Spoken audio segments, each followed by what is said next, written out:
But if somebody's going to be late, it's most likely me. yes. I like how we set an appointment in the morning. You're like, what time? And I'll say, oh, we're going to meet at 7:30. And you're like, What did I say? you said 7:40. 7:41. You said 7:41. I said 7:41. I know. And I was down there at 7:39. Yeah. Well, I had a problem this morning. So. That's okay. All right. 2 minutes late, you are called out. Larry is going to officially apologize for us being late, so go ahead. Please, I'd like you to accept my. Can you bring me over here? Because this needs to be kind of the. Bring it in. Yeah. So, my sincerest of apologies for us being late. I am traditionally the late person. Derek failed to keep me in line, so this is somehow not my problem, but it's Derek's fault. So, have at it, Derek. It's par for the course. That's how it works. Yeah. Now All right. good. Well, welcome everybody to episode 5 of Sony After Hours Support, or SaaS, as we affectionately call it. We got some awesome people already here, so just a quick shout out to all of you guys. Joey, Ronan, Multipolar World, the STE, Sony Tech Enthusiast, and I feel like I'm missing somebody, and I'm going to feel so terrible. We got Enlighten here, too. Said something in the comments, but I don't know what it is. That's what's up. Yeah. And I did say Ronan, right? You did. You Okay, did. just making sure. Yeah. Welcome back, everybody. I appreciate having all of you here. And just if I don't know who else is here, but for those of you who are that I did not mention, welcome, of course. And just to let you know, kind of we're going to run through a bunch of cool stuff, give you some heads up, and offer that support. So if you have any questions, make sure you throw it in the comments so we can answer that, give you some good feedback, and check that out. Yeah, did some work in the background trying to up the game a little bit, so let us know what you think as we try to improve going forward. I do want to also say that if you are watching the recording of this, that yep, people are leaving for the day. We are still here. That's it. After hours support. That's how we do it. Yep. If you are watching the recording, Larry and I will be addressing the chat in the comments after the fact, after this does get posted. So if you do have questions that aren't answered here, feel free to throw those in the comments there, and we'll do our best to answer or at least get you in the right direction. Yep. Additionally, yes, I do know. No, go ahead. Dude, I know we're blasting through this, but maybe never mind. Can I say one more thing? Yeah, I'll save it for later. I'm going to say one more thing. Yeah, sure. So if you have questions about finding the perfect purchasing option, especially because we're going to talk a little bit about holiday time frame, if you're looking for personalized recommendations, sometimes it's really, really hard to do here through a chat. But we do have the Sony 101 consultation available in the description, so make sure you check that out. We could spend 30 minutes with you. Probably not going to be us, but somebody will, like us, that can help you find that right decision based on your needs. What you guys don't know is that used to be Derek doing that. It was. And when I launched it. And then he broke into superstardom, and then that team over there still feels like you've abandoned them. By the way, but you're here with me now, so thank you. I am, yeah. It's good to be here. No with all these amazing people on here too. I love to see this. Sweet. So to get started, yes, and Joey, this kind of for you. I kind of expected that you would know that. Hello, Mason. Welcome to the party. Good to have you here. Yeah. What? Who? What? Yeah, Mason's Community Forum? Yeah. Hey, shout out to welcome. the Sony Community Forum. I don't know all the names of those folks. I know some of them, but welcome. Glad to have you guys here. This is the place as well, especially if you got some questions. But yeah, anybody else that's here, if you have any questions, let us know. But Joey, to get to your question, we have to start out with the release radar, of course. And there it is. Good job. Well done. We have some additional assistance back there. Well done. 1 for 1. I like it. And we are going to briefly, because there's a lot we could talk about, the new announcement, the new lens. Yeah, I'm going to start with the lens first. So we can talk about that. Let me take that one. Sure. No, I'm just kidding. That's why I was a little bit all right. That would have been pretty funny. No, I'm gonna play viewer for a moment because I'm actually very interested in what you're getting ready to share. I love DI. It's just not where I'm very proficient. Digital imaging. Internal acronyms. We have too many. We do, yeah. So listen in. Yes. Yeah. Joey, you're getting ahead of it. The game that we changed, if you will. But to talk about the lens first, we did announce the new FE 300 f2.8G Master, which is amazing. I haven't seen it in person, but I watched all the stuff. I saw some of the information. I haven't seen everything yet because it just announced, was it yesterday? Yes. Yesterday. So it's still very new information, but this lens is going to be amazing. I will start by sort of setting the scene here.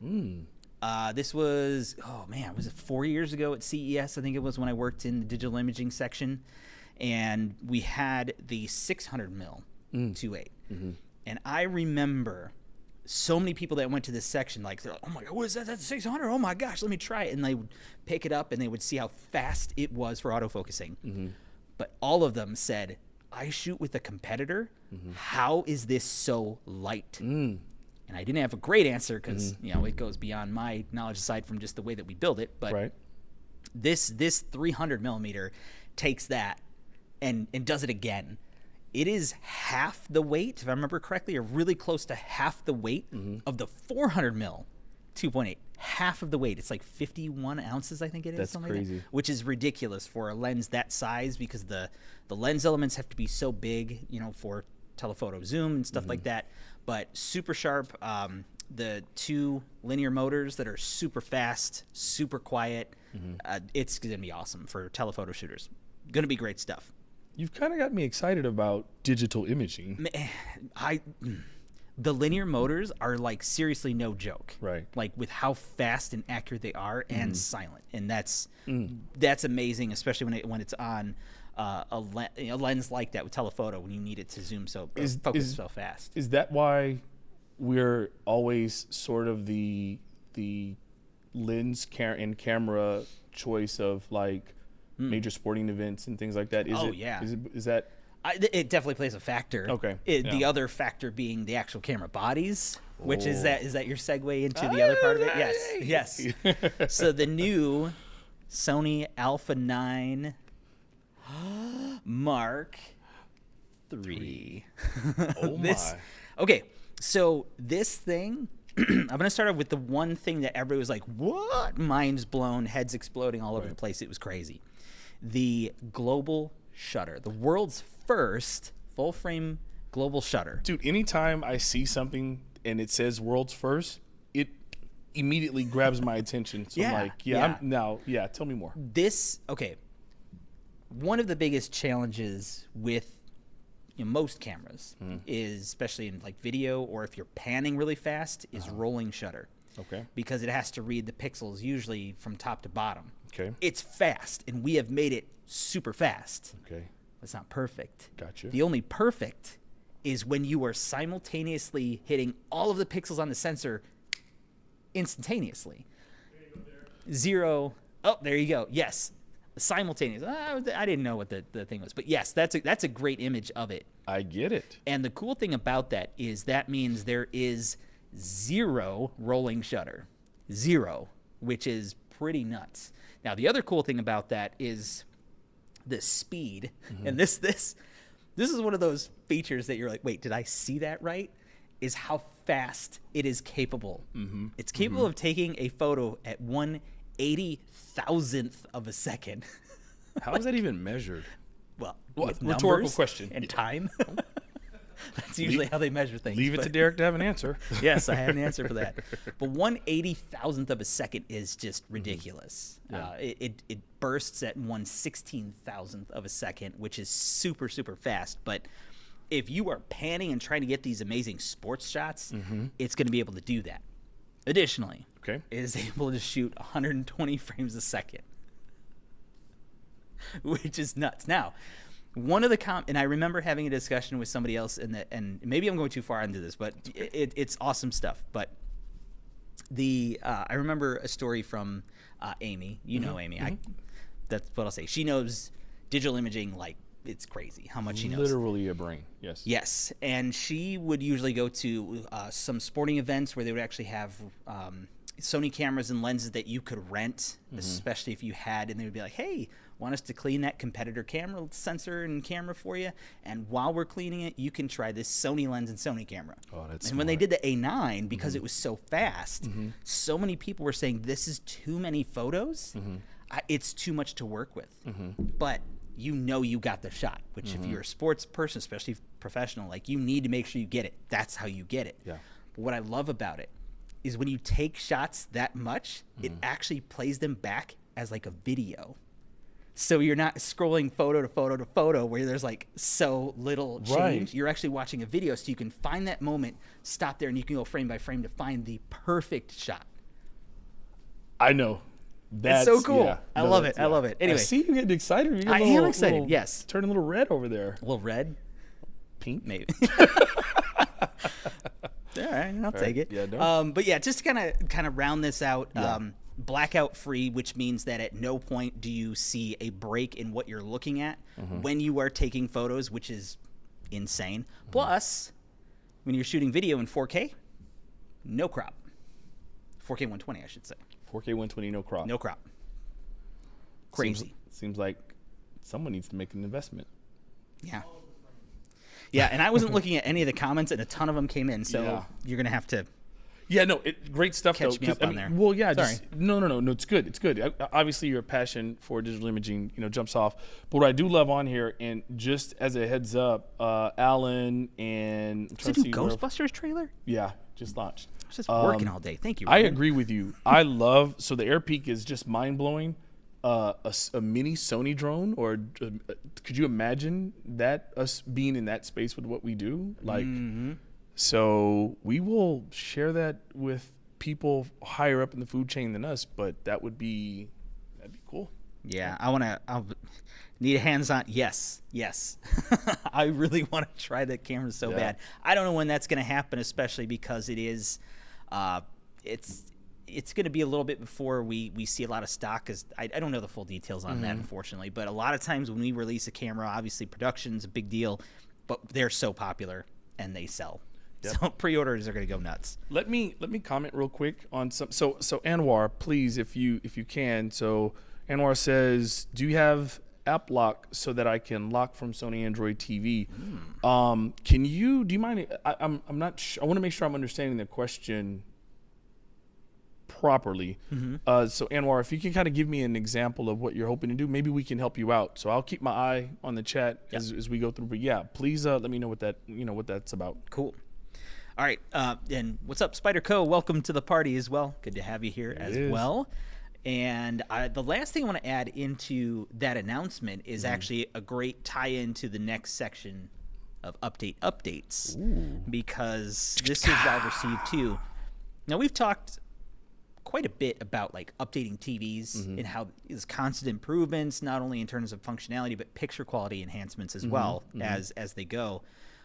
With the digital imaging space, similar to every other technology, you do have challenges of you build hardware that can do up to X, but sometimes years later, Y comes out and you just can't. But we do the best we can for that. And we've listened, as we've said, we do listen. And that's why hopefully you were here to let us know what we need to know, because that's the great thing about what we're doing here is we're after hours. We like to hear, just let us know what's going on, and we can pass that info up to the chain to those people that can get an answer or need to hear it. 100%. But they did announce that they are doing future updates for the A1 and the Alpha 7S Mark III as well. Updates that would kind of catch them up to some of the more recent cameras like the Alpha 7R Mark V, things like that, including focus breathing compensation, workflow adjustments, and I'm not really familiar with it because this goes beyond me, but it's the support for, I believe it's C2PA format, which I think has something to do with a major editing program. I don't know if I can mention. Right. No, that's good. So it's very cool to know that, oh yeah, there it is. Okay, C2PA format support. Yep, cool. Thank you for putting that up there. So it's cool to see a lot of that evidence. The Sony engineers and folks are doing their best to do these things and offer that support. Sometimes there are limitations, but it is cool to have those moments of like, yes, we are doing these things, and we have some that can work. So. Right, yeah. Going a little bit off script, if that's okay. Sure. Because Joey mentioned, speaking of updates, and it's in this section, right? Android 14 on Xperia 1 Mark V. Yes. It's a lot of people don't know about it yet because it's just starting to roll out. Obviously, you know that the majority of the heavy focus on our Xperia 1 family of phones is the photography elements of it. And there are several updates or several features that are going to be added just across the entire spectrum of what the Xperia 1 Mark V does. But from a photography standpoint, the bokeh, the bokeh feature is being adjusted to give you not only more control, but a more realistic and a much improved performance when you're using, like, the issue with cell phones right now in background defocus is sometimes it isn't the best experience, right? It's where cell phones can't take the place of an actual camera. Right. However, there are some processing advancements that are coming to the Xperia 1 Mark V that will improve just that little feature, which is pretty exciting. Awesome. So, yeah. I did not know that. Yep. Shout out. Cool. Shout out. Okay. So there is another update. Yeah, so I know this was like the first thing that ever got thrown on this whole list of what we're going to talk about this month, which I thought was kind of weird, but hey, it worked. There's random things You're that such a nerd about tiny things. It's like, this is so anyway. So wireless speakers, right here. For me, I was excited to talk about this because it's really an example of our commitment, like as you were saying, to really listening to what our customers are saying and how we can make sure that we're supporting them, right? Yep. So the XE. You guys talking about wireless speakers or what? Yes. Did you invite people on stage with us? Yeah. No? Okay, sweet. I did. Oh, yeah, it's exciting. No, guys, we just want to take a minute. We have two special guests, and I'm going to get back to that thing in a second. We have two special guests here with us this evening. This is Brayton and Karina. They are launching a brand new live show called Sony Simplified. Jinx. You want to tell them a little bit about the show and what you guys are going to talk about real quick? Yeah, so it's going to go live tomorrow at 4 p.m. Pacific, right, guys? Maybe. They're trying to act like they don't know, but they're helping. So basically what we're going to be doing is showcasing these speakers right here, and we're going to be talking about popular questions that people have and showing people how to do things like Party Connect, so being able to pair multiple different assorted speakers together, and also doing stereo pair. You have a couple other things we're going to do tomorrow too, right? Oh yeah, we're going to go through the Music Center app. So basically what we're doing is we're providing simple solutions to some common problems that we see with people have with our products. So we just want to simplify it for everybody and make sure that anyone can take full advantage of our products. I know for me, we've talked about this earlier too, but I'm not sure if you guys watching at home too. I'm the person in my family that people call and ask, like, how do I set up the Wi-Fi on my TV? Or somehow I have a feeling we have some of those people. Yeah, people watching right now. Some of you probably in the chat are that person in your family too. But the problem is not everybody has one. And sometimes if you are the person that people call all the time, you don't have time to answer it. We're going to aim to make that information really accessible about some of our most popular products and make it interactive and live, kind of like what you guys are doing. That's awesome. Cool. Okay, well, good luck. Sounds simple. We will see you guys tomorrow. Tomorrow at 4 p.m. Pacific. That is so cool. 6 p.m. Central. Yeah, it is. All right. That's too cool. Their show, I'm excited for that. I'm gonna get back to XE, but I'm excited for their show because they will have, unlike you and I, we have a very chaotic, all over the place kind of show, which I love it. They'll have a very structured and focused show on a specific product, so they can deep dive. So that's super awesome. But XE, the update on XE that I'm super excited about, right, is when you are listening to music, one of the things utilizing the Music Center app that Karina talked about, it's the customization of sound, going into the EQ, moving things around or whatever.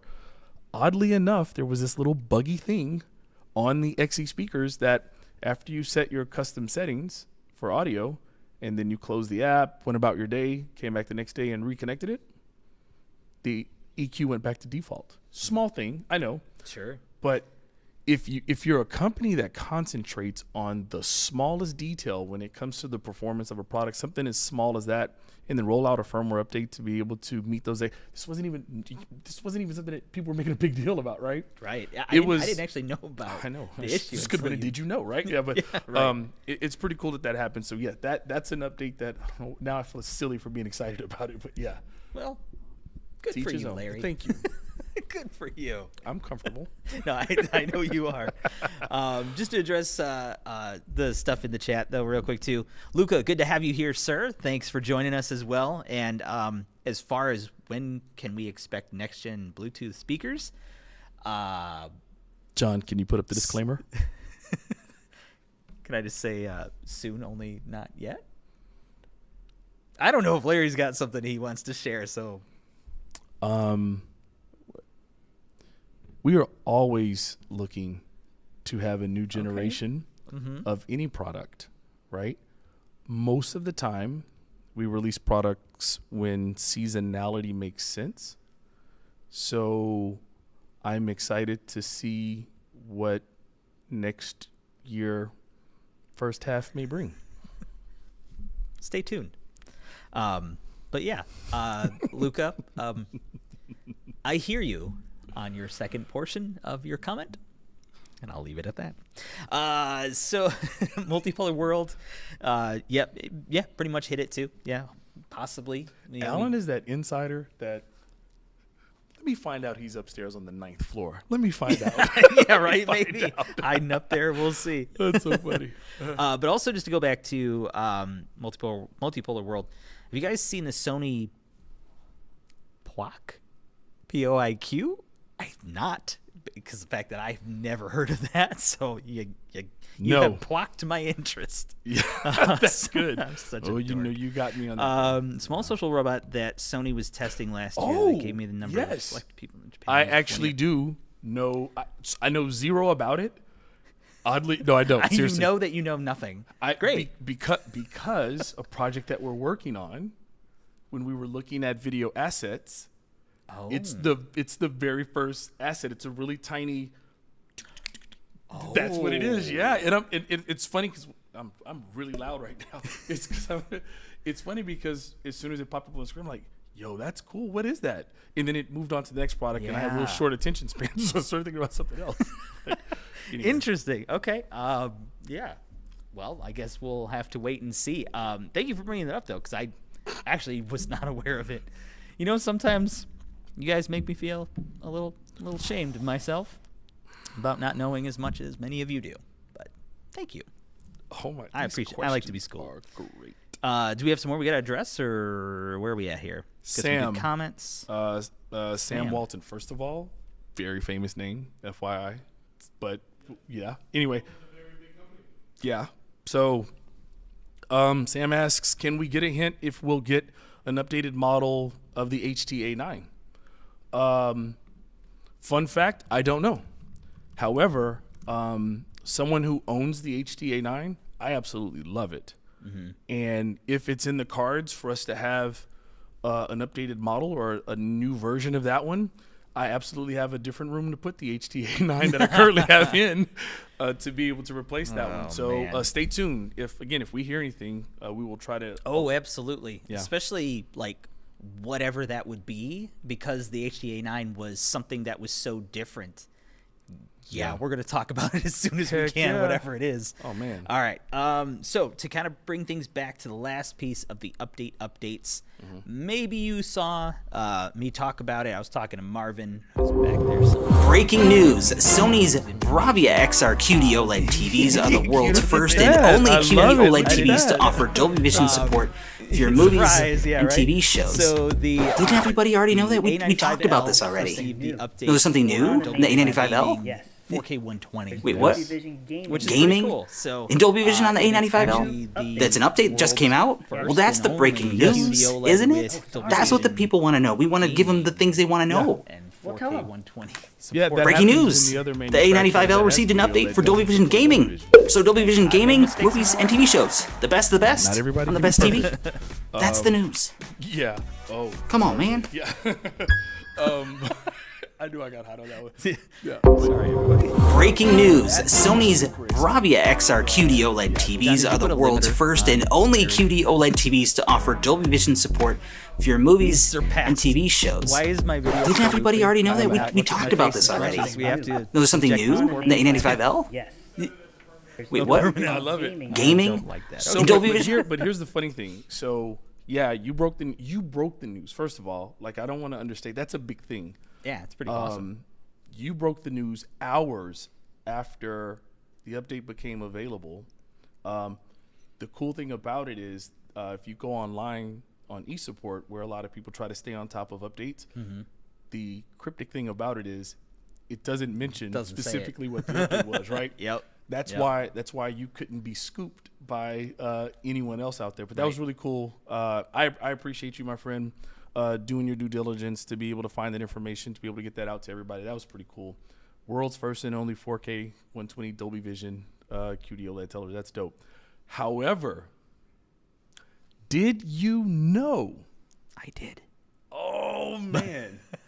But yes. As we started digging in, oh my gosh, to Dolby Vision at 4K 120, I asked myself the question that I felt like a lot of people would ask: will the A95K receive a firmware update for 4K 120 Dolby Vision gaming? And the answer was no. So let me just first of all clear that up.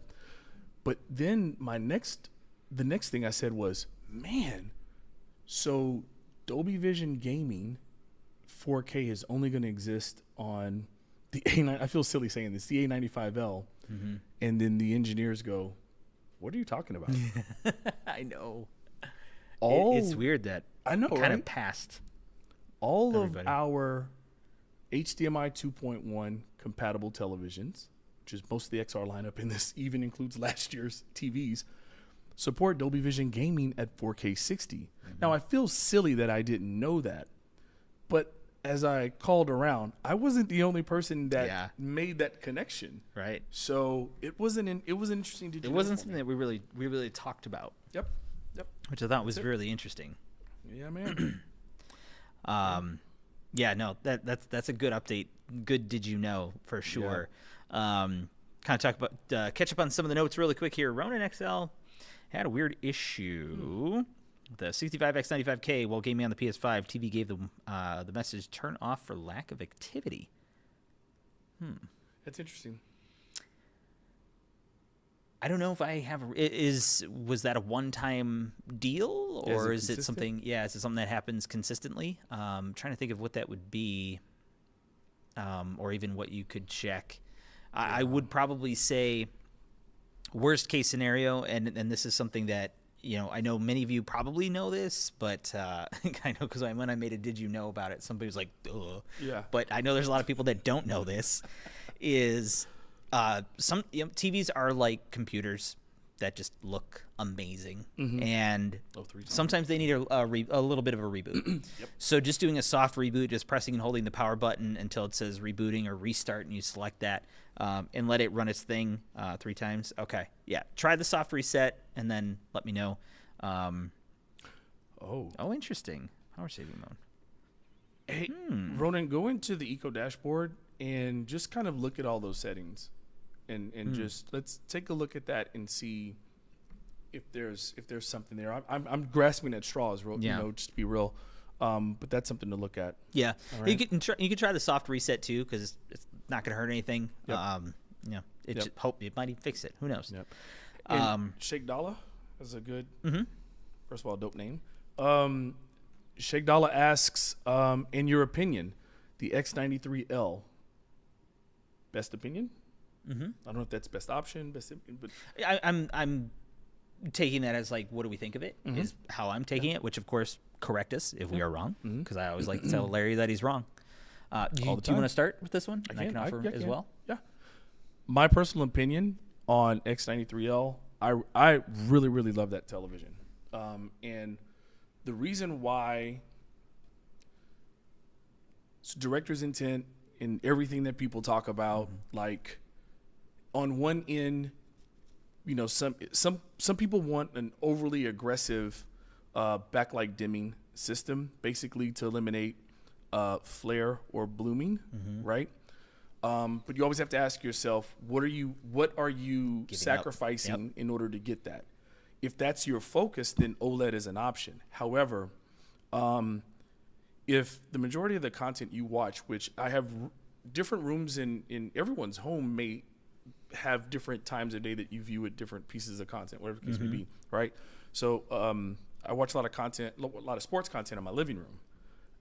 The X93L would be ideal for me because I want bright, I want punchy, I want anti-reflection, I want off-axis viewing, I want all of that. So for me, that's the TV that the X93L is amazing for me in that regard. If I'm looking at 65 inch, if I'm thinking bigger than 65 inch, then of course X95L would be my option. So that's just my opinion. Yeah, I think you hit most of those things too that I would agree with. I have a 950G in my living room upstairs, and it works great. Right. But we do have certain times of the day, because of where I have it, even though it's on the wall with the two big windows, but we do have some side windows as well that can cause a problem certain times of the day. That's where that advantage of the anti-glare and even off-axis, because it's a pretty wide room, would be ideal.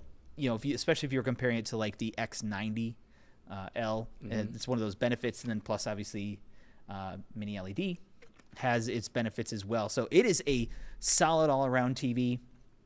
It's really just a matter of, honestly, if you get a chance to go to a store and check it out, to see some of those differences and see if you like that higher peak brightness, the benefits of seeing it better off axis, and how it can eliminate, it really depends on your space.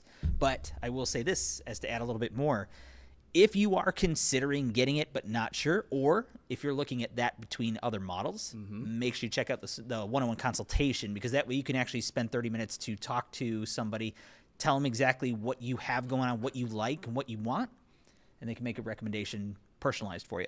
You know what I'm excited about? That's a loaded question. Yeah, please be careful. I think maybe just the industry, but I think really us. I think we're only scratching the surface of what mini LED can be. 100% agree. To your point, I know we're kind of going off a little bit of topic, because like you mentioned, and I think this is one of the most important things that is missed, because people just like, OLED is the best. Yep. For one specific thing, in giving you the deepest blacks. Right. That's what it does better than any other TV type. Yep. But you have to look at the other side of the spectrum. And in many cases, some people prefer it to be brighter, or have a brighter room. Where when I first got my A1E, still rocking it. It's amazing TV. But if the room is bright in a really dark scene, it's not the best. Right. So it's finding that balance of giving you the best of both of those worlds. 100%. And I think with how Sony has done such a great job, to your point, of controlling it to maintain creators' intent while still minimizing blooming or flare, whatever you want to call it. Yep. I'm excited to see what's next. Oh, absolutely. Absolutely. What's next, yeah. I'll touch real quickly on this question Sam has in here. I've noticed that there is a difference between Bravia Core on the TVs and Sony Pictures Core on PlayStation in terms of early access to movies on PlayStation Plus. Are there any plans to merge the two? Absolutely. Right now, so Bravia Core was launched by Sony Pictures because it was launched in partnership with the TV division, so it was called Bravia Core. It was to sort of define what that platform would be, test technologies such as PureStream. Hopefully you guys are aware of that. But now that everything's been dialed in and it has a specific growth plan, if you will, it moved to PlayStation, which clearly that's a massive jump in accessibility for that platform. In 2024, there is going to be a changeover to where even on the Bravia televisions, there will be a marketing rebranding of Sony Pictures Core. So they are the same platforms. Currently, they're different accesses, if you will, but those things will all be aligned in 2024. Nice. So nice. There you go. I do want to address Sheikh Dalla did have another follow-up. Okay. I brought that TV instead of the X95L. I bought that TV instead of the X95L. Did they have it at the same time? U.S. or yeah, North that's the or question where? is the location, because there's different sizes available in different places, different regions, I should say. It is much more limited in the U.S. as far as on the X95L, depending on the size you were looking for, because it's just an 85, right? Right now in North America, yes. Yeah. 85 only. So it kind of depends. There were some nice advantages of going with the X95L. It did have more zones. It was able to be brighter, as well as have deeper blacks and less blooming because of those additional zones. Right. A little bit difference in the audio frame tweeters. Yes. As well. I'm trying to think of the other major. That was really the major differences, though. Sorry. You got a little friend hanging out with you over there. That was awkward on camera. Sandy switched to the main cam on you. And yeah, a lot of people talking about a Fila as well. So I think Lucas said he got to check it out. Loved it. That's awesome. We are in planning phase for whatever we're doing at CES. I don't know yet. I'm sure I'll be spending time with the Fila. If it's there, I'm sure you will be. Yeah, and we will be there. So if you're coming out, that would be great to see you. I know it'll be busy and a lot of crazy things going, but we'd love to see you guys there. Yeah. Hey, and shout out to Chris Benham, Bentley's dad. Yeah. Yeah. Hey. Welcome. Yeah, welcome to the party. Yes, sir. All right, cool. I love it. Hope Bentley's doing well. Yes. Cool. All right. Behaving. I know I had a lot of issues, but it's just like a real dog. They just don't always listen. You got to train them. I love it, though. I know we've been all over. I think we are caught up. Are we caught up? Okay. I think so. Yes. Cool. Go ahead. Well, the next one. I've lost track where we are. Yeah, Sony C. Oh, Sony C. Yes. Yeah, Sony C's cool. Okay. Look, Sony, this is a brief conversation. Yeah. All right. We wanted to take a second to kind of share with you all how there's more than just our products, and many of you all are enthusiasts, so you get that, right? If you do have an Alpha 7 IV or some of the more premium and newer cameras, you'll notice that when you go to the Creators Cloud app, if you utilize that, and when you scroll to the bottom, you'll see an icon for Sony C. This is a file sharing project management platform that initially was designed and built for movie production. I wish we can't, like, there's like so many NDAs. Can't say we things. Can't name the blockbuster near highest grossing films that have been produced over the years that utilize this platform. Live TV shows, live sporting events. There's a lot that goes on to this platform, but it has now been sort of redesigned for everyday practical applications. So as the content creation space starts to grow, content creators are using more and more sophisticated equipment. They are delivering fast productions to their teams that are doing editing, right? And all of those things. And Sony C is a platform, just kind of to let you guys know that that's a thing out there. It's super cool. So if you've got time, type it in the search engine. Yeah. Look up Sony C. We use it every day. Yeah, and speaking of, Malcolm just joined us. Welcome, Malcolm. Good to see you back. I don't know if you caught that Sony C or CI Cloud, I think is what it's under. That's just a very cool thing to kind of organize some stuff and kind of get things to editors. It's actually really cool. It does a lot, and we do use it with all the videos that we do in production as well. Good stuff. Good stuff. I do want to just take a second really quickly to remind those of you, my elbow's gone over here, lean this way. Those of you who are joining us on the recorded side of things, well, thanks for joining us. But check us out next month as well, which we're still trying to figure out how we're going to do that. Got some cool stuff going on.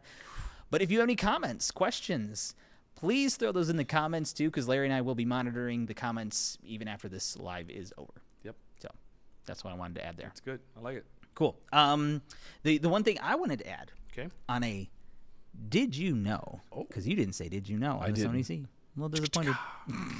My bad. I just want to point this out because I think it's a very cool feature. LinkBuds S, WH-1000X Mark V, WF-1000X Mark V, as of now, these are the compatible models, have a feature for safe listening within the Headphones Connect app. Okay. Which is actually, I've already messed up some of my hearing already, so I'm a little bit more sensitive to it. And it's a great way to kind of get an idea of the SPL, or sound pressure level, that you're listening to over a period of time, so you can get an idea of, okay, I need to turn it down, or, I could cause some damage. So very cool thing to make sure you check out. You just need to sign into the Sony account when you have that, and it can track all that stuff for you if you want to. I think it's cool because hearing is pretty important. Yeah, no, that's a good thing. And before we move on from this in talking about sound, did you know? There it is. Yeah, you made up for the last one. I tried. Car audio. It's a thing. It is a thing. How does that involve us? Oh, look at this. So let's tell her. I want to first make a formal apology to Larry. Those of you who were here with us last month, I was sick, okay? And I forced myself to do as much as I could, but to spare all of you from going, I had to leave the room briefly, and I left Larry in a bit of a pickly situation. So I do formally apologize. No, it's hilarious. But anyway, did you know that Sony still does car speakers and receivers? He's a Is pro. that the right word? Receivers? Yeah. Stereos. Well, head units, it's fine. Head units, yeah. He's a pro. No, it's funny. No, I'm just kidding. Okay, I do have a did you know with that. But in pre-production for that, when we were briefly going over things, Derek goes, I want to talk about over-the-counter hearing aids. And I'm like, okay, good, because that's the one thing I do not know a lot about. As long as you take care of that, that's good. And then he just leaves me. So that was awesome. Larry, you're going to talk about over-the-counter hearing aids? I'll see you later. Go back and watch episode 4. And it's in the look teaser, at my too. Face. Thanks, Marvin, for calling me out. I appreciate it. No, but okay. Just in brief with car audio, many of you all remember throwback. I'm old enough, like Sony Explode, right? Like that was like everybody. But now we have a new elevated standard, okay? Oh. And we've not only launched our ES lineup of mobile audio, which is beautiful head units like the 9500, and there's just an entire lineup, but similar or the same as our projector lineup and our home theater AVR ES lineup. It's the same attention to detail, Nice. the same premium quality parts and everything that goes into the construction. ES car audio is amazing. But that's not You got some folks that agree with you. Oh man, look, the 9500 ES. In addition to that, though, we do have our CS lineup, right, which is more of our component speakers that you'll find in everyday retail. That segment is really weird because obviously with newer auto manufacturers, they're improving the sound quality and things in cars. But I will tell you from firsthand experience, swapping out your speakers from what the manufacturer of your vehicle gives you, even just that simple change, It's such a difference. Oh yeah, Yeah. And redefine. Do that, and then also sort of the sound dampening kind of insulation. Oh, anyway, if you're an audiophile, listen. Trust me, it's amazing. However, the other thing I do want to mention with regards to this, because someone reached out to us about the XAV AX4000, right? And they were having a small little problem with it, which we corrected. But what was interesting was the fix required a firmware update. Ah, yes, one of those infamous updates for that thing that's not connected to tell you, hey, I need an update. So this is that's a miss. just That's a easy to miss that. reminder, right? Derek shared with us on our last show the support app on the phone, and I shared that with the gentleman that having the support app on the phone and even including your car audio devices will let you know when an update is available, because it's not like you're going to turn on your car and your radio's like, yo, my man, we need an update. It's not going to happen, right? So Right. he had been needing an update since June 23 of 2023 Okay. to the date. So we got him squared away, so it's good to go. Awesome. All right, there we go. Sorry. Cool. Good stuff. I like it. Now, unfortunately, here we are 46 minutes in, 44 minutes in, because somebody was 2 minutes late. But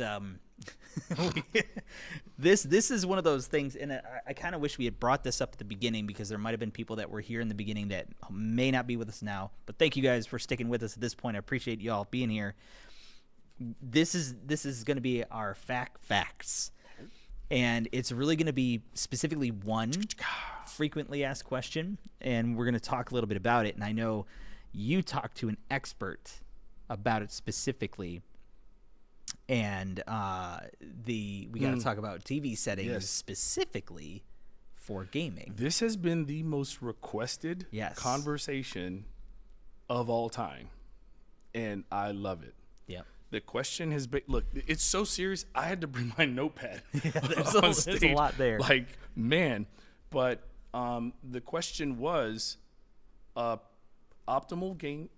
settings on the TV, specifically for gaming, PC, and PlayStation. So I'm like, that's a lot to digest there. It's going to take a couple of calls. So I again, just want you guys to know that we do follow up on the requests that you have. So I reached out to an absolute There's expert. Really no one better. If you watch the King of TV's competition, right, he was there. Yeah.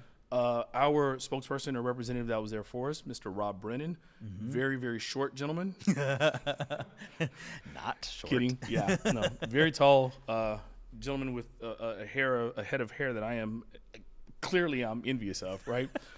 But he and I had a 2-hour and 46-minute conversation around this topic. So anyway, that's a long lead-in to just the summary of the conversation about these settings. So hear me out. There are no perfect gaming settings. Like, that was it. But let's talk a little bit about that. He said that there are two major factors in determining what the settings are. The first factor is the type of game. You have games that lean heavy into a cinematic feel, where you want your contrast to be leveled at a point where you're not losing shadow detail, but you're also not, black level shouldn't look light gray, where you're completely crushing the cinematic feel, right?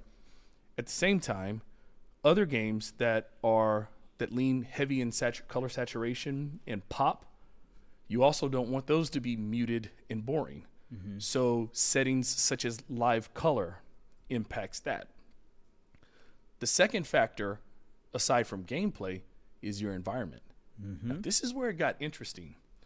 You see, anyone that's done professional calibrating, traditionally, historically, I know we don't talk about calibration, you calibrate your TV, projector, whatever, primarily into two settings, a day setting and a night setting, right?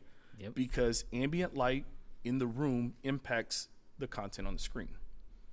He has an interesting take, and I'm just sharing his perspective because he is an absolute expert, okay? Yeah, just to throw it on the record here, because he would be the first to throw it on the record. This dude is a gamer. Hardcore. I always thought I was a gamer, but a couple hours in the evening just, I guess, doesn't quite cut it compared to some people. But yes, he knows what he's talking about. Well, listen, and when you're Rob Brennan, you're not on a waiting list for the latest and greatest graphics card. They send it to you before it comes out, right? So that dude, anyway, talk about a flex, Joey. But anyway, so here's basically how he simplified this process. If you're playing a game where color and saturation is important, then live color, on, low, high, whatever, that's your one setting that you can adjust to adapt for that game. If you are toggling between, as I said, cinematic and non-cinematic, contrast is the change. Now, understand, let me just break down some other differences. Contrast focuses purely on black level, okay? Overall frame brightness or overall image brightness is the brightness setting, okay, as he said. We also talked about black equalizer, okay? And I liked how he positioned black equalizer. When he loads up a game, whether it's PC or console, he knows the settings for that game, and he just quickly goes in and sets it, or he has a custom setting already done if it's something that he plays repeatedly. He also shared with me a game that he had played 26 times, and each time was missing one collectible because he did not want to go online and search for where that collectible. He wanted to find it. He is that. And he shared that story with me because that's where Black Equalizer came. He was playing the game and he got into this cave, and he's like, I know the collectible is in here. And he took that as an opportunity to quickly adjust Black Equalizer on the television rather than deep diving into the menu. And sure enough, He found it. That's crazy. Now, whether or not that's cheating or not, we'll talk about that later. No. But anyway, moral to the story, sorry to be so long-winded on that. Moral to the story is there is no perfect setting because everything is subjective, right? Mm-hmm. Take into account your environment, whether it's bright or dark.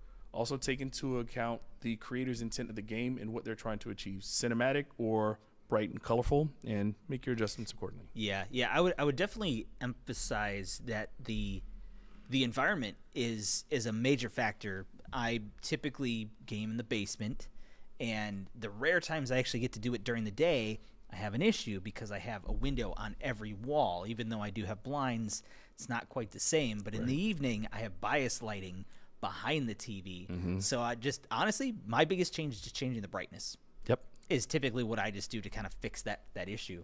And because, man, sometimes some of the really bright games, like, even with bias lighting that's already kind of dim, can be intense. Yep. I have a did you know? Ooh, on the spot? That no one in this room knows. Oh, okay. That's okay. I was not ready for that. I'm excited, though. This is the last thing in our conversation I had with Rob. The question also came up, can you turn off all the processing of the TV in order to reduce lag time in performance? It's got to be a limit, right? So yes, that is not the did you know, because I know you know that.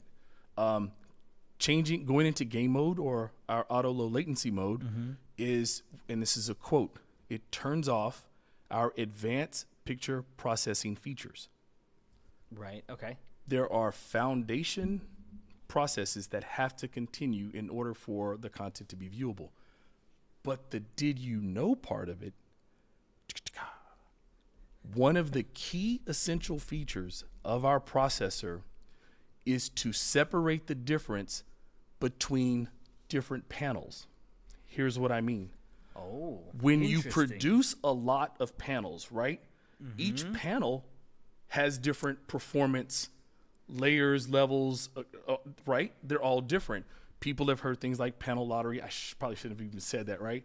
But there's inconsistencies on panel cuts in an entire production line. It's an impossibility for them all to be the same. Sure. The core fundamental feature of our XR processor is to first recognize the deficiencies, if you will, of the panel, the core raw material panel, and make all of its processing adjustments knowing that variable. And so now it allows our TVs to be a consistent baseline performance across the board. That is one of the next to backlight control. That was a mind-blowing revelation to me. Like, literally, our processor first corrects any challenges in the panel, and then it does all the amazing things that it does after that. So, that's crazy. I mean, it makes sense, with the intention of maintaining creators' intent. It's you got to make sure you accommodate for the medium. If you're creating some art on there, that's awesome. I had no idea. Good. Maybe, I don't know. I liked it. Interesting. Okay. Really quickly, I do want to address a comment that came in here really quick, and hopefully we can get a little bit more. Mario joined us. Thanks for being here. Appreciate it. Can Sony reach out to whoever thought that putting the channel banner in the bottom left-hand corner is really a bad idea for OLED TVs, specifically if you have a favorite channel? I actually don't watch TV, so I don't know that. Mario, I need to confirm, and I'm going backwards. I don't know if John, if you can look this up.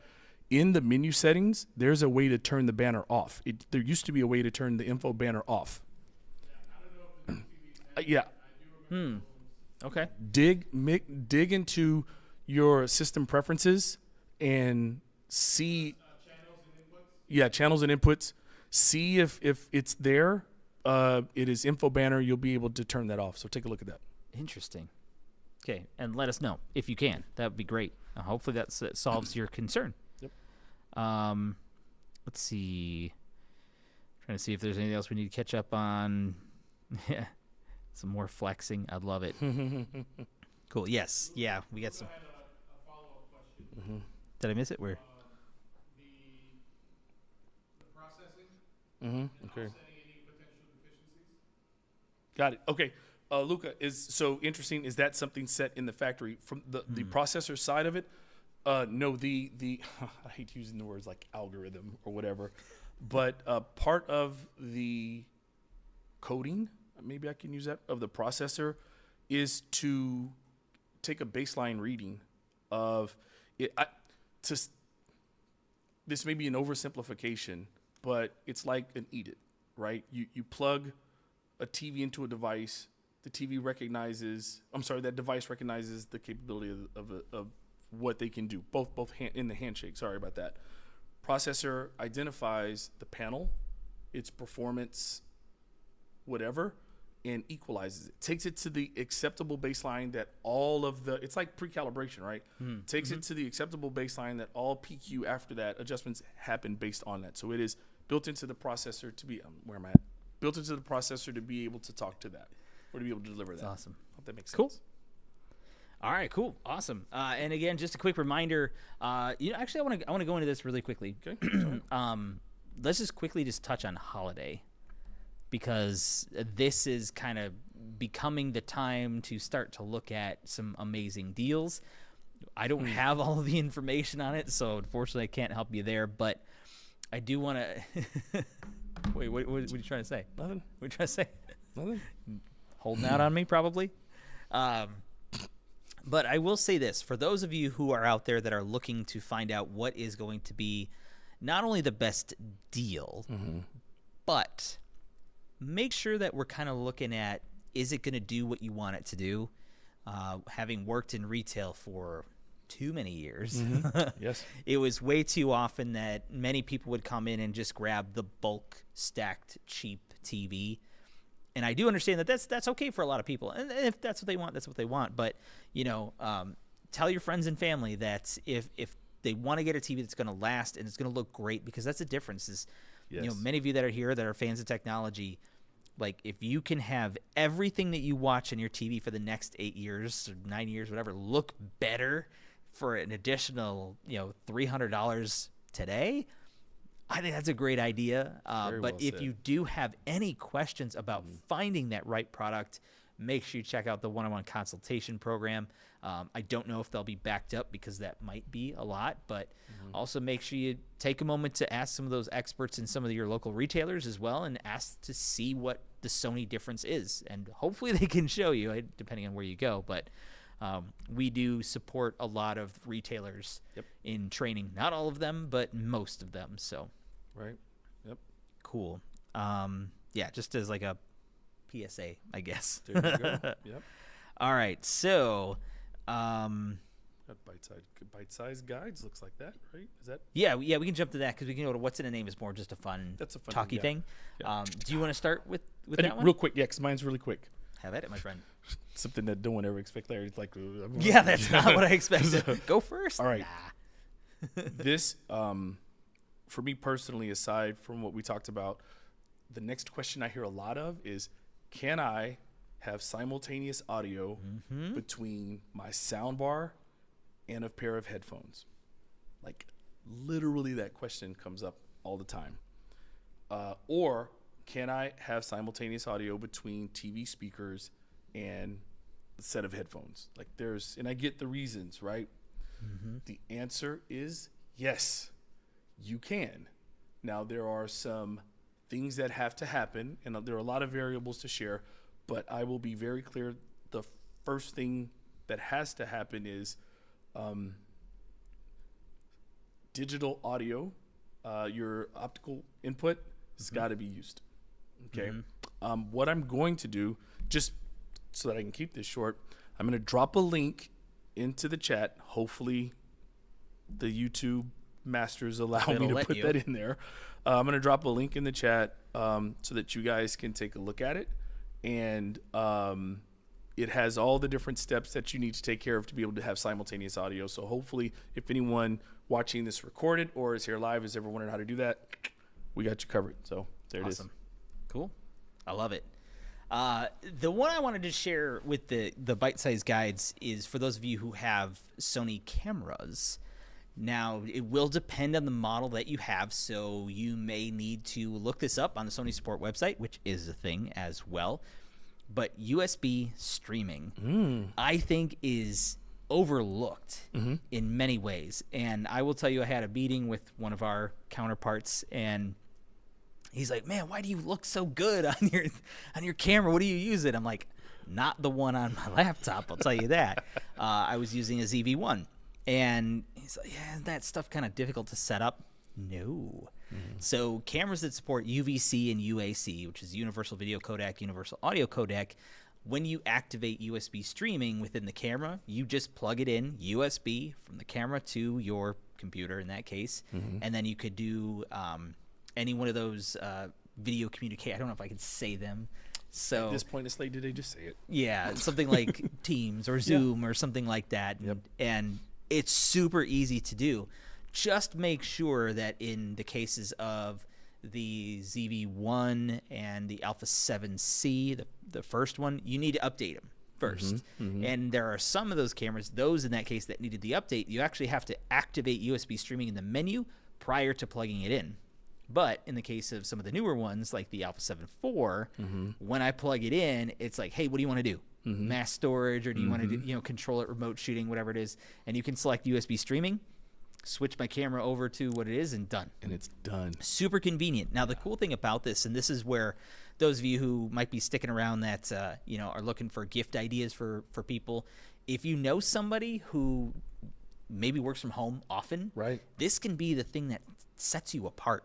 Right. There's just something about looking so much cleaner and clearer. You just get that much more attention. So it's a great way to do that, just to look awesome in some of those meetings. Even if this person doesn't want to actually use this camera for taking photos or video, which I do recommend, but just as strictly a fantastic and controllable multi-lens option in many cases, camera, streaming camera. Fun fact. Derek, we found a great video on the Sony support site that showcases that actually. This may look... Oh God, this is old, I think. Oh. I forgot about that. Yes, I did make a video on that. Look so at there that. you go. So throwback. Yeah. That's cool. So weird. Fun fact. Oh, sorry. A fun fact with that. I Yes. have a family member that I shared that with because they were preparing for a virtual job interview. That's a great way to do it. Right. That's a fantastic idea. And she got the job. Awesome. And she said when she obviously the hiring manager told her that it's one thing to have an impressive resume and another thing to carry yourself in a certain way, but her video quality looks so great that it sort of showed her attention to detail, which got her the job. Anyway, so that's a win. Yeah. So just we don't think about that. It's almost but it's nice. like, to a degree, especially because everything is virtual now, right? Is going in. I remember people used to do this when one of my first jobs, when somebody would come in, the manager would see them. He's wearing jeans. Send him home. Yeah. We're not even going to see him, but it's almost like what you wear is going to make a difference, which we know, but that's another way just to look better. It's that extra care. So I thought that was a really, really cool thing that a lot of people just miss. Yes. So Sony Tech enthusiasts, anyone still using a Sony Vaio? I still have my, this is a flex. This is. There it is. There's a flex. It's coming. Here you go, Joey. I still have my gloss carbon fiber Z13. It was codenamed Uberskew. Remember that, John? Wow. With a separate portable media dock with a dedicated graphics card. Holy cow. From 12 years ago or something like that. And 2013. Okay, 10 years ago. 10 years ago. And it still works. Triluminos display on the laptop. Really? Beautiful. Wow. Yeah. I actually did not know that. Yep, 100%. So, yes, I still use my Vaio. And it's lightweight, dude. Paper thin. Oh, man. Way ahead of its time. So, anyway, I digress. That's awesome. Yep. So, I want to say at this point, thank you, everybody, for being here. Want to sign off? Let us know who's here. Just kind of curious. Cause I don't know. Are we supposed to be able to see how many people are here? Because I can't. Maybe I'm on the wrong thing, but I just want to say hello to everybody again. Thank you very much for being with us. We're going to hang out and talk about some just kind of random things. But again, if you have any questions, definitely let us know. Comments, thoughts, things that you... What, John? Can Yeah, dude, we have a ton of those advocates here. Thank you guys for being here. And more importantly, well, I've met some of you, but not many of you. Thank you for the support. Yes. Because that is one of the coolest things, and we love that. And I am so glad that we are able to now address that, because that's one of those things I love this stuff so much that I want to help other people with nothing in return.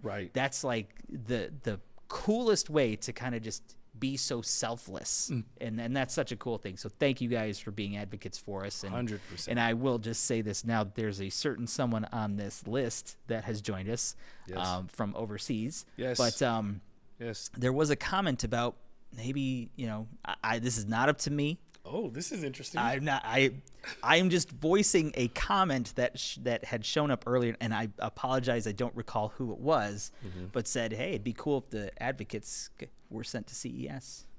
Oh, that would be dope. I just read the comment.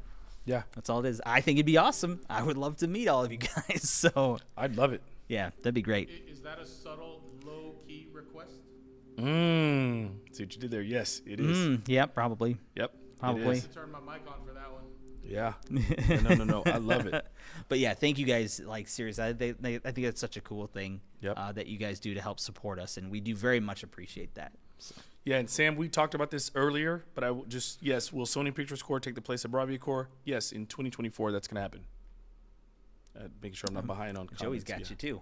Flexing himself. There it is. Yep, there it is. So yeah, so we're gonna get, we're just going to chat a little bit longer, but let's just quickly talk while we have some more comments and things coming in. But again, just as a reminder, those of you who are looking for shopping advice and just want to know, is this going to be the best solution or is that going to be the best solution? Sony 101 consultation program, link in the description to check that out. Holidays are coming. Gift buying time is happening. So there you go. We will support. And also, if you have comments or thoughts after the live stream is over, make sure you throw the comments in there as well on the video after, because Larry and I will be checking it so we can answer and respond and have a little chat. And we're working on something that happens in between our monthly show so that it's not so much time for us to hang out with you. But stay tuned for that. Yep. Stay tuned for that. Mario has an update on here on his comment. No, not the info banner. Okay. I'm talking about the network channels, though, but the bottom right their channel banner in the bottom right-hand corner. Mario, what I'll do is I'll look into that. I will come back into this chat, and I will tag you on it, so hopefully it notifies you. I think it works that way. Yeah, well, really quickly, Mario, too, says... Honestly, we're still trying to figure out how that works to get back to folks. If we have to follow up after the live, there's separate chats or comment sections. So if you could do us a big favor so we can get back to you for sure, once this live stream is over, if you could hop back into the video, doesn't have to be right away. It could be tomorrow or the next couple of days. Just throw a comment in there just to remind us or give us the chance to be able to then respond directly to your comment. So you'll get a notification that we have some sort of an answer possibly for you. Yep. Because we want to get you that answer if we can, for sure. 100%. Cool. So one of the more just fun things to talk about, what's in a name? Oh, what's in a name? I feel like that needs like a sparkly sound or something. You know what I mean? Like a... Yeah. I can't. I'm not capable. Yeah, well, we'll figure that out. I can't do that. So I'll just quickly start on that one because perfectly timed as the announcement of the Alpha 9 Mark III. I want to quickly just address how, since it's on the screen, the interchangeable lens camera E-mount, the 9 Mark III. So just to kind of give you a little bit on that, that wasn't actually what I was going to talk about, but it's there on the screen, so I figured I would address it. But I do want to talk very quickly about, awesome, Mario, thank you. I appreciate that. We'll get back to you with an answer as best we can. A lot of times people look at many of our camera series, the Alpha series specifically, and we have the Alpha 7, we have the Alpha 7C, the Alpha 7R, and the Alpha 7S. So what really is the difference? And maybe we touched on this before, but I think it's one of those things that sometimes gets overlooked. Agreed. The Alpha 7 is kind of I do everything pretty good, like a jack of all trades kind of a camera. It does everything really, really well. And then you have the Alpha 7C, which is the compact version. Oh. Right? So smaller body, makes it pretty simple. The Alpha 7R, higher resolution. So if you want more detail, more megapixels, that's where you're going to find those. And the Alpha 7S is going to be the S is sensitivity. Sometimes people would assume it's speed, but in this case it's sensitivity. Super high ISO with super low noise in that series, so great for low light photography, videography. It does an amazing job with that too. So just to kind of quickly throw that out there, we don't have one that is for speed, but that's where the Alpha 9 series comes in, hence the 120 frames a second and the global shutter, which is just amazing. So, there we go. That works. And the last thing Okay. is the lens. Johnny, you want to throw that up there really quick? The 300 mil? So Sony E-mount lens. Oh, that's a 70 to 200. That's SEL, Sony E-mount lens, 70 to 200 G Master 2. That's the one. Thank you.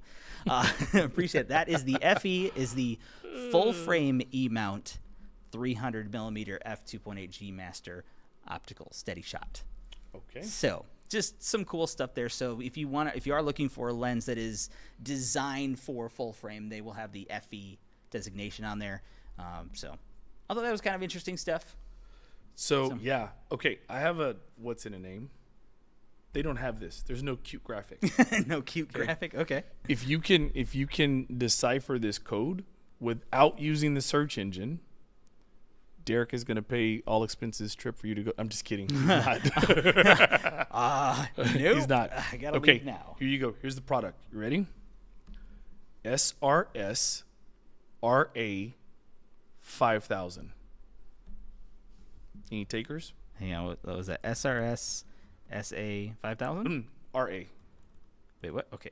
SRS SRS RA 5000. Okay. Yep. I'm gonna put that in there so people have a reference. There you go. Yeah. Does anybody have any thoughts on that? That's the question. And maybe if we don't have anything, maybe if you want to give them a category. No. Larry does not want to help any of Categories. No, I'm just kidding. Because I'll go ahead and decipher that. But so SRS, that is our prefix for sound retrieval system, which our products that use psychoacoustics for spatial audio start with that prefix. Oh, yes. RA is reality audio, because the RA3000 and RA5000 were the first 360 reality audio speakers.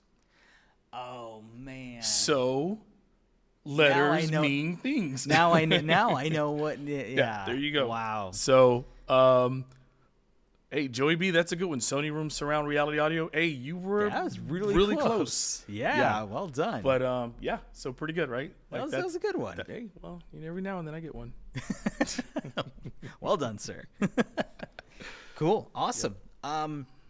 I think we've pretty much covered all the topics that we got. Oh. Yeah, no, Sony technology enthusiasts, I'm sorry if I missed this. Oh, did we miss something? Question no, about sorry. is the PlayStation Portal really sold out, or Sony did not produce? I quickly attempted to buy one. I have it in the cart right now from the PlayStation Direct website, and unless I'm looking at the wrong thing, I'm able to purchase one maybe. So anyway, take a look at that. And also, Joey, yeah, thanks for the shout out for the 360 upmix feature. The more I dug into the features of that phone, it's a trip from 360 reality audio. So funny. Okay, hold on. I'm sorry. I learned. I use a music streaming platform that. Sure. Did you know? Did you know? All right. That's probably not where I should have put that. Can we reshoot? No kidding. So I use a streaming platform that provides the most robust assortment of audio formats and files. I'm talking Atmos, 360 reality audio, as we've talked about, masters, FLAC file, like everything. It has everything on there. And I'm listening to this playlist, and I'm like, man, I'm like really in my zone on the airplane. And then it's like silence. So I thought my phone died. I'm like, so I grabbed it, and the progress bar of the track was moving, but I wasn't hearing anything. So I'm freaking out. And I'm like, now I have to get on a live stream, talk about how great my Sony products are, and then this happens, right? Oh, boy. Did you know that if you are listening to a streaming platform and you have your settings set for the best available quality for a track, and a song comes on in 360 Reality Audio, and you have not set up 360 Reality Audio via the app on your phone, it will not play the audio. So, interesting. Boys and girls, take care of your settings. I had no idea. It was interesting. Every time I get on a plane, something else happens. So yeah, well, it brings us some stories. So I love that. Yep. Okay. Cool. Malcolm had a good question. Does the naming work in Japan? I don't know. That's where the names come from. I mean, yeah. I assume there is a reason to it, but you know, we have a lot of Japanese folks in the building, so we should ask some of them. That's a great question. Yep. That's a really interesting question, actually. I'll have to get back to you on that one. Yeah, and Luca, we'll get you some more information regarding 360 Reality Audio. The cool thing about it is it's a mixing process at the sound engineering level of the tracks. So I'll get more information on that. There's also I remember the CES reveal. Yes. Of that, and I remember the last day. I forget who was Richard. I think somebody came by and he's like, "Do you have a minute? Can I pull you away for a demo?" And yes, of course you can pull me away for any demos. And they brought us into that booth. I think it was like 9 chairs. And at the time it wasn't fully fleshed out, but they had, I think it was 12 speakers around the room, and some low, some high end listening level. Yep. And they put in these little microphones first, the very like little wire microphones. I don't know how those work. And then we put on I think it was the WH-1000X Mark IVs, I think, at the time. Or 3s, maybe. Maybe. Maybe I don't recall because it probably was actually. And first, before we put them on, they played the demo, and it was like crazy music, and it was like here and it was there, and you could hear because we had all these different speakers all the way around. And they're like, okay, put the headphones on, and put them on. And this was one of those things that blew my mind. They played the same demo. And I swear, every single person, I was sitting at middle, I needed the middle. Every single person, including myself, first went like this. Be like, wait, I thought I was hearing the physical speakers, not what was coming in the headphones. And I know it has to do with the shape of the ear. In how it actually sends the audio to bounce and reflect around your ear. Hence, when you set it up, you have to take a picture of your ear to make it seem like it's coming from around you when it's actually not. It's crazy. That's about the most I know with the tech, but I just remember being completely floored when I experienced that for the first time. Yeah, and Luca, so I haven't searched for the white paper on it, but yeah, with respect to the impact of the shape of the ear, but we'll look into that. I can't we had 2 very well-known music producers. I do remember that. Yes, were blown away. One Grammy Award. I'll probably get in trouble for saying the word Grammy, but whatever. One multiple Grammy Award winning artist was like, I need that now. And you can look it up online. Cool thing was that he was flown out to Tokyo to experience it firsthand in the studio, and it was just a lot that happened. So anyway, but yeah, that's crazy. That's awesome. And Joey was asking, I don't know if you have. I have not tried the MV1s. I would love to, though. I do like open back headphones because they do have such a different feel to them, but I've not tried that. So you have made me sad, but that's okay. Okay. That's a dream for another time. Awesome. I think that pretty much covers everything. Yeah. I think. Yo, what? Ronan is smart. Either Ronan's smart or he's like my best friend. One of the other. He knows me too well. One of those people that lives inside your head a little bit. That's fine. Okay. So we're going to wrap up. Yep. Again, thank you all for being here. We appreciate it. We'd love to see this crowd grow. But make sure you let your friends and family know, and people that I would assume, I know it was mentioned earlier that many of you are probably the local or family and friend group experts on probably general technology, most likely. So let people know that this is a thing, and if they have questions, they can come in, pop in, just ask a question, just hang out for a bit, whatever works. We would love to grow this as much as possible, and yeah, we're really excited about CES and hoping to see as many of you out there as we possibly can. And of course, any comments that you think of later, make sure you throw that into the chat after the fact, and we'll do our best to answer that too. But we did have Mario brought in another question. Yes, we got you. He's got one more. When is Sony? Whoa, so many chats are coming. When is Sony going to put more features for the InZone H9 headphones? Example, the features like the Pulse 3D headphones, like the EQ. I don't know, but the great thing is we have a great relationship with that division, that group, that product group. Yes, it is. We can definitely communicate that, and we will either respond to it here, or it'll be a part of the next show, or we'll do a Did You Know, or we'll do something. The challenge, especially when it comes to like big updates, or I don't know what John's doing, so hopefully we're still live. We'll see. Okay, we are. When there are new products. Oh yeah, no wait, we're not quite done. We're tying all the things up. But if there are new products and things coming out, most of the time we have an idea. All of that time we're told what we can and cannot say, and we love our jobs too much to risk that. As much as we would love to share it, because that's why we are in this role of learning about new tech and being able to share it. But anytime we do, and I will tell you, this man right here, he's going to get you the skinny whenever possible. So ain't that the truth, brother? Yes. Yep. Yeah. So sweet. Okay. To look into the PlayStation Portal thing. That's right. That was you mentioned that a couple episodes ago. We'll definitely do this. Cool. Yep. I always enjoy this, especially when the energy is like this in the building with so many people. Let's keep it going. Challenge us to get more information. Challenge us to get more breaking news for us. Challenge us to be that voice, and we'll continue to deliver, I promise. Yep. And thank you guys for being here with us, and especially those folks that are advocates.